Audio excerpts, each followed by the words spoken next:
Good morning, students. Today we are going to discuss our new topic, that is kinetic theory of gases. This topic is also known as KTG. In short, what we can say KTG. Students, ये वो topic है जो gas के behaviour के बारे में बात करता है। इस थ्योरी ने बहुत अच्छी शुरुआत करी किसी भी गैस के मॉलिक्यूल के बारे में बताने के लिए। एक्चुअली इसने ये बताया, सबसे बड़ा जो मेरिट था इसका, बहुत जो बड़ा फायदा हुआ इस काइनेटिक थ्योरी ऑफ गैसेस में, दो तीन चीजें बहुत अच्छे, काफी हद तक हमें आगे तक ले गया। इसने बहुत अच्छी चीज क्या बताई कि जैसे जैसे हम टेम्परेचर बढ़ाते हैं गैस की काइनेटिक एनर्जी इंक्रीज होती है, मींस उसका मोशन बहुत स्पीड में, उसकी स्पीड इंक्रीज हो जाती है। इसी के बेस पे हम डिस्कस करेंगे आगे आने वाले टॉपिक में मैक्सवेल के बारे में डिस्कस करेंगे, उसकी डिस्ट्रीब्यूशन ऑफ स्पीड के बारे में बात करेंगे, मैक्सवेल ग्राफ के बारे में बात करेंगे। वहां पर हम average velocity, most velocity speed, आपकी आरएमएस वेलोसिटी के बारे में बात करेंगे, आरएमएस स्पीड या आरएमएस वेलोसिटी के बारे में बात करेंगे। तो इसलिए पोस्टुलेट्स हमें पढ़ने हैं और समझने हैं कि इन्होंने क्या क्या बोला। काफी ड्रॉबैक्स थे इसके, लेकिन एक शुरुआत बहुत अच्छी करी हमें। तो पोस्टुलेट्स क्या थे, वन बाय वन लिखते हैं और फिर सीखते हैं क्या है। इन्होंने क्या बोला, all the gaseous molecules are made up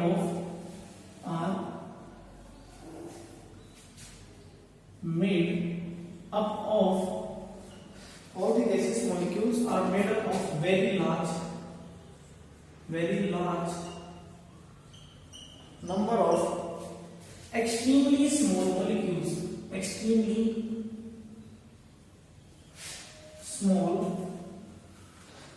small particles or molecules, called molecules। इन्होंने कहा कि जितने भी गैसियस मॉलिक्यूल्स हैं वो बहुत सारे होते हैं और वो सारे के सारे बहुत छोटे पार्टिकल्स हैं। एक बहुत बड़ी गलती इनकी ये भी थी कि इन्होंने गैस के मॉलिक्यूल का साइज बहुत छोटा मान लिया था, हद से ज्यादा छोटा मान लिया था, जो बाद में वन डर वॉल इक्वेशन पढ़ेंगे हम, जिसमें उसकी करेक्शन भी करी गई काफी, ठीक है। तो इसकी जो करेक्शन है बच्चे एक्चुअली वन डर वॉल इक्वेशन में ही करेक्शन करी गई थी, तो हमें सिर्फ ये पढ़ना फिलहाल के लिए। इन्होंने क्या क्या, दूसरी बात इन्होंने क्या बोला, दो मॉलिक्यूल्स हैं, दो मॉलिक्यूल्स के बीच का जो सेपरेशन है वो बहुत ज्यादा है, तो molecules are separated, the molecules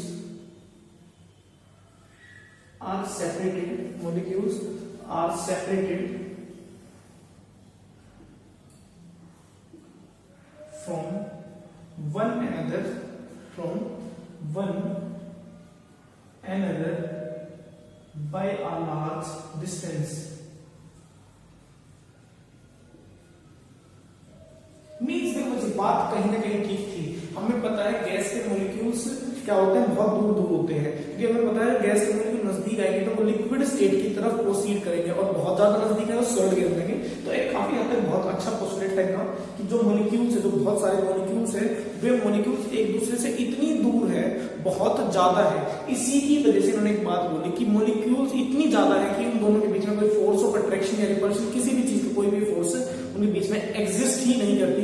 यहीं पर इन्होंने मतलब बहुत बड़ी गलती करी कहीं ना कहीं, ये भी कहीं ना कहीं इनका रॉन्ग स्टेटमेंट थी। नेक्स्ट देखो, by a large distance. Next postulate क्या होगा बच्चे इनका, नेक्स्ट पोस्टुलेट क्या होगा, empty space among the molecules, the empty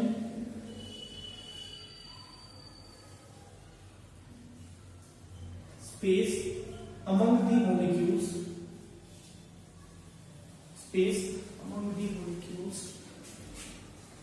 are so large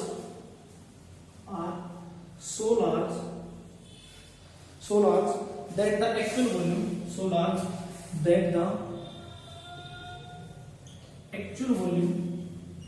occupied by the gas is negligible।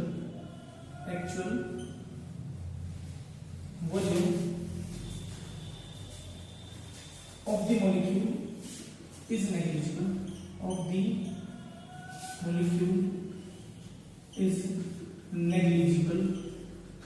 is negligible as compared to the volume of gas. कि में जो बचे की जो मॉलिक्यूल्स वो इतने छोटे हैं कि उनमें जो स्फीयर्स है, जो गैस के स्फीयर्स है वो इतने छोटे माने गए कि नो वॉल्यूम ही जीरो मान लिया। ये भी गलती थी इनकी, बल्कि मैं बोला कि जो गैस का मॉलिक्यूल है वो कंपेयर में नेग्लिजिबल किसके, वॉल्यूम ऑफ गैस के, means volume of liquid, volume of molecule है जो छोटे मॉलिक्यूल्स माने होते हैं उसका वॉल्यूम नेग्लिजिबल माना किसके कंपैरिजन में, वॉल्यूम ऑफ गैस के रिस्पेक्ट में, as compare to the volume of the gas. Next point बच्चे क्या बोला मैंने, फोर्थ पॉइंट आपका क्या होगा, द मॉलिक्यूल, जो मॉलिक्यूल्स है बच्चे, जो गैस के मॉलिक्यूल्स हैं वो रैंडम मोशन में हैं, जो गैस के मॉलिक्यूल्स हैं वो रैंडम मोशन में हैं। तो लिख लीजिए the molecules are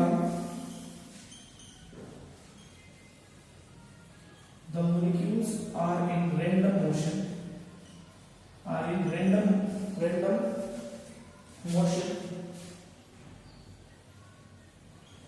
during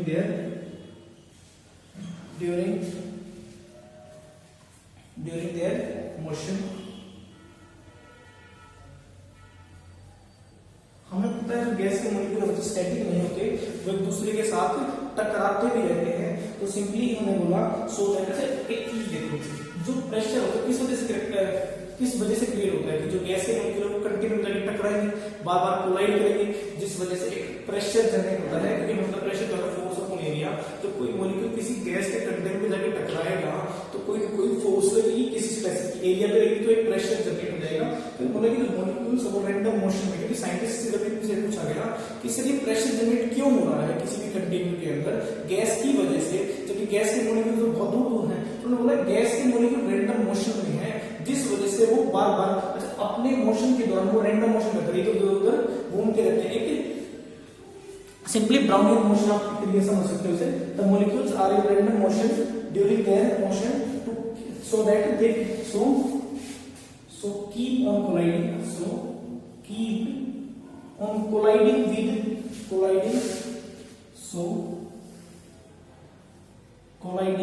with one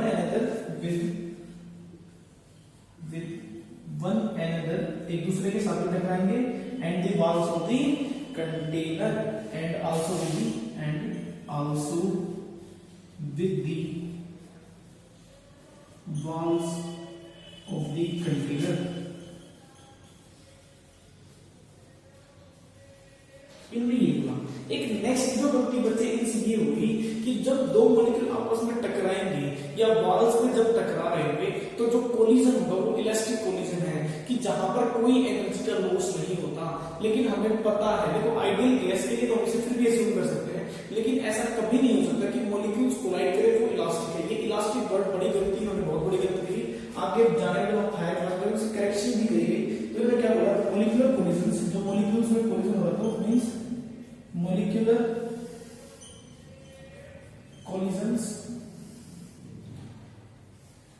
molecular collisions CO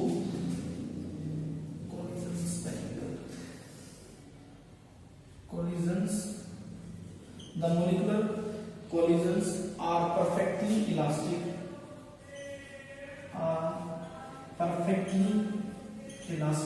elastic collision मुझे आपने फिजिक्स में भी पढ़ा होगा। इलास्टिक कोलिजन मींस होता है कि अगर 10 की स्पीड से अगर कहीं टकराए तो जब वो वापस टर्न बैक करेगी तो 10 की स्पीड से ही आएगा। That is there is no loss of energy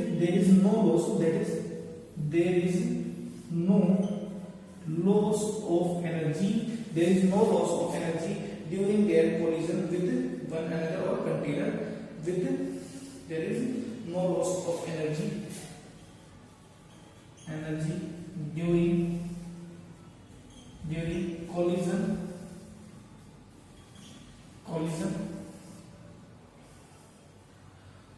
with one another or with walls of container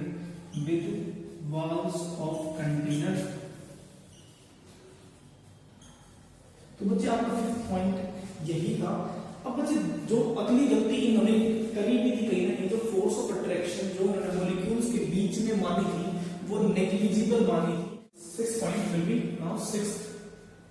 will be there will be no force of attraction, there will be no force of attraction, there will be no force of attraction, कि कोई force of attraction नहीं होगा या repulsion होगा आपस में molecules के बीच में। अगर दो मॉलिक्यूल्स है, स्फीयर मॉलिक्यूल्स है, आपस में ना अट्रैक्शन होगा ना रिपल्शन होगा, there will be no force of attraction और रिपल्शन। जो गलती थी बच्चे की कहीं ना कहीं बाद में करेक्ट भी करी, between the molecules, between the molecules. Next point बच्चे आपका क्या होगा, द प्रेशर एक्सर्टेड। जो बच्चे जो एक कंटेनर के अंदर जो प्रेशर होगा वो सिर्फ और सिर्फ इन्होंने किसकी वजह से माना कि जो मॉलिक्यूल्स आपस में कोलाइड हो उसकी वजह से नहीं माना, किसकी वजह से माना, जो किस वजह से माना बच्चे, यही गलती थी। प्रेशर में हम कुछ ऐड करेंगे, जाके हम तो वाले क्वेश्चन पढ़ेंगे तो प्रेशर में कुछ टर्म्स हम ऐड करेंगे, वो टर्म्स वही होंगी। तुमने क्या बोला कि जो प्रेशर है एक्सर्ट हो रहा है कंटेनर के अंदर, वो सिर्फ और सिर्फ इस वजह से हो रहा है कि मॉलिक्यूल्स कंटेनर में जाके टकरा रहे हैं, ना कि आपस में भी टकरा रहे हैं। वो प्रेशर उन्होंने कंट्रीब्यूट ही नहीं करा। तो लिख सकते हो the pressure exerted by the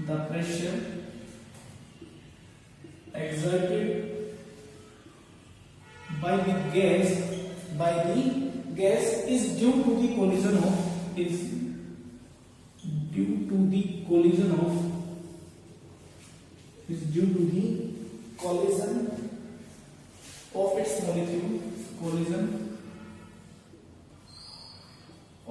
its molecules on the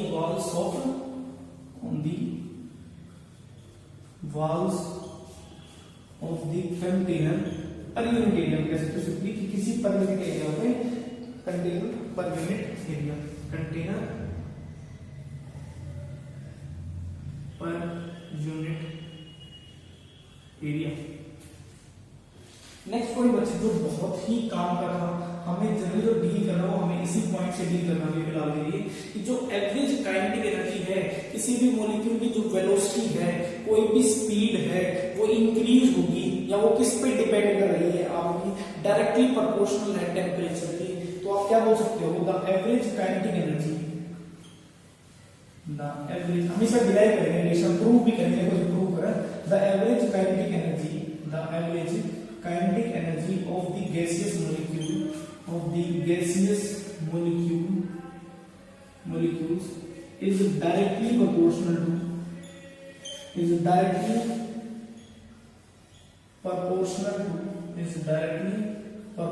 to its absolute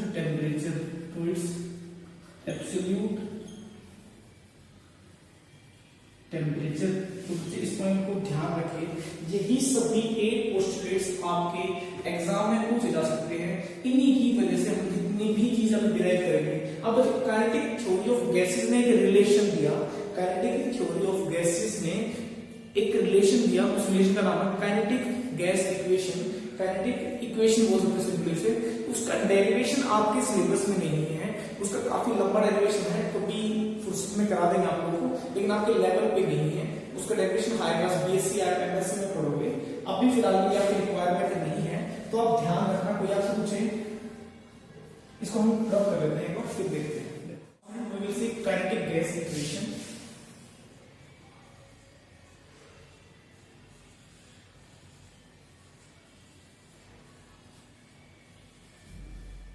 kinetic gas equation बच्चे क्या है, एक रिलेशन दिया, क्या, PV is equal to 1/3 MMA mass of molecule, 1 molecule into Avogadro number and U। तो बच्चे देखिए क्या है, यहां पर P क्या है बच्चे, प्रेशर। P क्या है वो बच्चे आपका pressure exerted by the gas. यही आपकी इक्वेशन है, क्या, काइनेटिक गैस इक्वेशन है 1/3। तो P क्या, pressure exerted by, pressure exerted by the gas. V क्या बच्चे, वॉल्यूम ऑफ दी, V क्या आपकी volume of the gas, V क्या आपकी वॉल्यूम ऑफ दी गैस। इसी तरीके से बच्चे आपका M क्या है बच्चे, M है मास ऑफ 1 मॉलिक्यूल, M क्या बच्चे, मास ऑफ 1 मॉलिक्यूल। अब बच्चे एन क्या बच्चे आपका एवोगैड्रो नंबर, नंबर। वहीं बच्चे आपका क्या बच्चे यू क्या बच्चे आपकी वेलोसिटी है, लेकिन कौन सी वेलोसिटी बच्चे ध्यान रखना, रूट मीन स्क्वायर वेलोसिटी है, रूट मीन स्क्वायर वेलोसिटी। जैसे हम डिटेल में अपने आने वाले लेक्चर्स में डिस्कस करेंगे रूट मीन स्क्वायर वेलोसिटी या स्पीड आप बोल सकते हैं। आपको मैं आगे बताऊंगा जो यू होता है उसका रूट मीन स्क्वायर वेलोसिटी का फॉर्मूला तो क्या होता है √3rd/m होता है। इसे ध्यान रखना, नहीं तो आगे हम इसे डिस्कस करने वाले हैं। इसे देखिए बच्चे, अब हम आपको दो चीजों के बारे में पता होना चाहिए। आपको दो चीजों के बारे में क्या पता होना चाहिए बच्चे? आपको अगर आप सोच के देखो, मैंने आपको बोला कि एक मोल का मास है, आपको मैंने बोला एक पार्टिकल का मास कितना है, एक पार्टिकल का मास m है, तो आप बताइए na पार्टिकल का कितना होगा, m इंटू na है। और आपको पता है बच्चे एक मोल के लिए कितना होता है, किसी भी ये m इंटू na क्या है, एक मोल के लिए है। तो आप सिंपली इसे क्या बोल सकते हो, आप सिंपली इसे क्या बोल सकते हो, फॉर वन मोल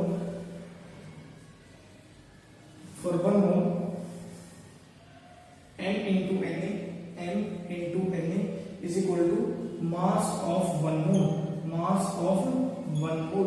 तो मास ऑफ वन मोल को हम कैपिटल M से डिनोट करते हैं, मास of one mole, one unit one mole. तो आप क्या बोल सकते हो, आपका फॉर्मूला क्या बनेगा, PV is equal to 1/3 capital M U square, capital M U square. तो एक रिलेशन आपका ये भी हो जाएगा कि यहाँ पर M क्या है, मास ऑफ वन मोल। अब देखिए बच्चे नेक्स्ट रिलेशन डिराइव करते हैं। We are going to discuss next relationship between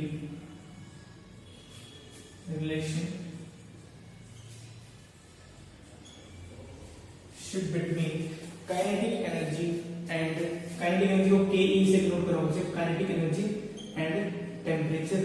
ये रिलेशन एग्जाम में यूज होता है, 12th में भी काफी हद तक यूज होगा। ध्यान रखना, चैप्टर केमिकल काइनेटिक्स का चैप्टर है, वहां पर आपको पता होना चाहिए टेम्परेचर इंक्रीज करने से काइनेटिक एनर्जी इंक्रीज होती है। सरफेस केमिस्ट्री में भी किसी भी मॉलिक्यूल की अगर आप कुछ रहता है टेम्परेचर इंक्रीज करते हो तो काइनेटिक एनर्जी इंक्रीज होगी या डिक्रीज होगी, इंक्रीज तो होगी, लेकिन कैसे, तो आपको पता होना चाहिए। कैसे बताओगे, एज वी नो, आपको क्या पता है, आपको क्या पता है काइनेटिक एनर्जी के बारे में पता है, from as we know from kinetic gas equation, kinetic gas equation. ये आपको फिजिक्स में भी है वैसे सच, लेकिन केमिस्ट्री में हमें डील करना तो हम देख लेते हैं। तो हमें क्या पता है, PV is equal to 1/3 capital M U square.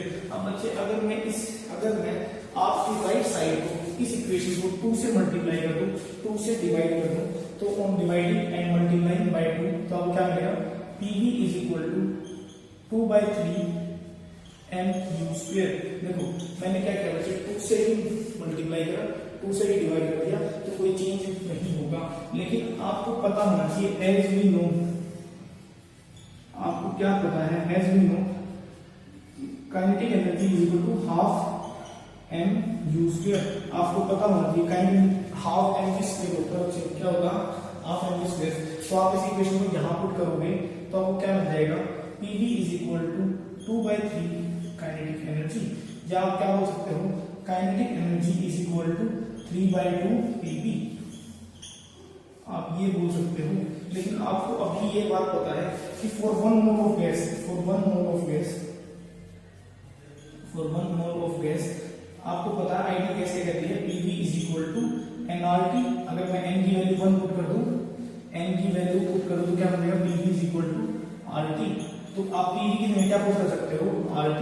तो आपकी इक्वेशन क्या बन जाएगी बच्चे, काइनेटिक एनर्जी। देखो मैंने क्या किया, ध्यान समझो, इस RT को कहां सब्स्टिट्यूट कर दिया, इसकी जगह सब्स्टिट्यूट कर दिया, तो मेरा काइनेटिक एनर्जी क्या बन जाएगा बच्चे, काइनेटिक एनर्जी क्या देगी मेरी, kinetic energy is equal to 3/2 RT।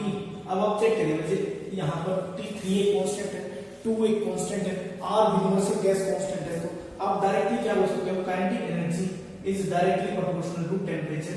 हमें यही तो बताना था, पर प्रोपोर्शन की साइन को हटाने के लिए आप क्या लगा सकते हो, kinetic energy is equal to KT, और यहाँ पर K की वैल्यू क्या बची आपकी 3/2 R, ये आपकी वैल्यू है, यहाँ से ये रिलेशन आ गया। तो इसी रिलेशन को क्या बोलते हैं आप लोग, relationship between kinetic energy and temperature. यहीं से काइनेटिक थ्योरी ऑफ गैसेस में बोला था कि जैसे आप temperature T means temperature increase करोगे तो काइनेटिक एनर्जी क्या होगी आपकी, इंक्रीज होगी। टेम्परेचर अगर आपने कूल कर दिया तो आप क्या होगा, काइनेटिक एनर्जी क्या होगी आपकी, डिक्रीज होगी। तो बच्चे आज के लिए काफी, तो थैंक यू।